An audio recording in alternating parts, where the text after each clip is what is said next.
de poser au ministre de la Santé et des Solidarités la question de ma collègue Michèle de Vaucouleurs, députée des Yvelines, à laquelle vous me permettrez d'y associer Justine Bénin, Nathalie Elimas, Brahim Mamouche, Cyril Isaac Sibyl et Bruno Millem, tous membres de la Commission des Affaires sociales. La situation, et vous venez d'en parler, Monsieur le Ministre, la situation sanitaire particulièrement préoccupante dans les EHPAD, à l'heure où nous nous réunissons, doit nous amener à repenser profondément la prise en charge de la dépendance en structure, mais aussi à domicile. Ce dossier mobilise depuis le début de la mandature notre Assemblée, impatiente à ce titre, de se remettre au travail afin de donner corps à une prise en charge plus satisfaisante de nos aînés. Au moment où nous parlons, alors que les personnels soignants et administratifs des EHPAD se démènent, la prise en charge à domicile est mise elle aussi en difficulté en raison de nombreux arrêts maladie des personnes aidantes à domicile.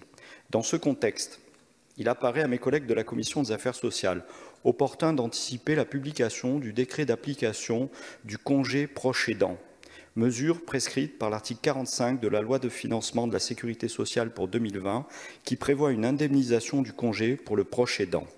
Car rappelons-le, c'est près de 11 millions de Français, soit 1 sur 6, qui sont aujourd'hui des aidants réguliers mais non professionnels, qui soutiennent un proche en perte d'autonomie.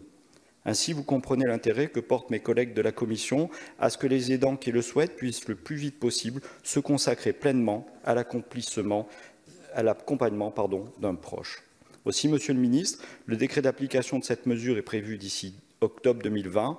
Ne serait-il pas une mesure de justice sociale que d'avancer la mise en application d'une telle mesure? Merci. La parole est à Monsieur Olivier Véran, ministre des Solidarités et de la Santé.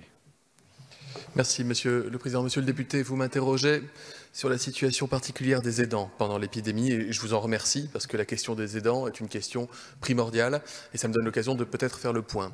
D'abord, vous dire que sur la question du congé proche aidant, qui est une avancée majeure du dernier budget de la sécurité sociale, je mets tout en œuvre pour que nous puissions prendre un tel décret dans les meilleurs délais pour qu'il puisse être appliqué au plus tôt possible. J'entends votre sollicitation et j'y suis extrêmement sensible.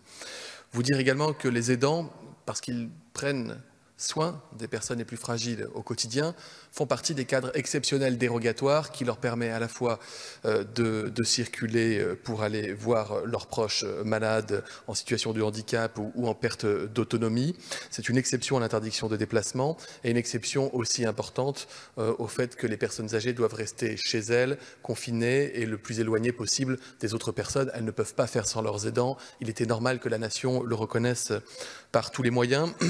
Au-delà de la question des personnes fragiles en EHPAD, dont j'ai un peu parlé tout à l'heure, il y a aussi la question du handicap et notamment des enfants en situation de handicap. Un certain nombre de structures sont fermées, mais les services doivent rester disponibles pour les parents qui en ont besoin, même à distance, même par téléphone ou en visio.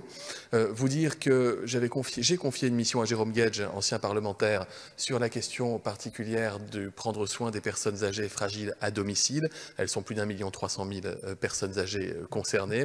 Nous travaillons en fait au jour le jour pour promouvoir des dispositifs. Il en existe et je remercie les élus locaux pour leur engagement sans faille au quotidien qui, par l'action des CCAS, par l'action des tissus associatifs des collectivités territoriales, prennent des nouvelles, appellent, contactent et permettent de prendre soin des personnes lorsqu'elles sont isolées. Je remercie aussi la Croix-Rouge, des ONG, des associations avec lesquelles nous travaillons, ainsi que Christelle Dubos, secrétaire d'État en charge des personnes âgées. Et sur la question du handicap, je ferai une communication très prochainement avec Sophie Cluzel, secrétaire d'État auprès des personnes en situation de handicap, pour que nous puissions aussi promouvoir des solutions innovantes de solidarité dans la période.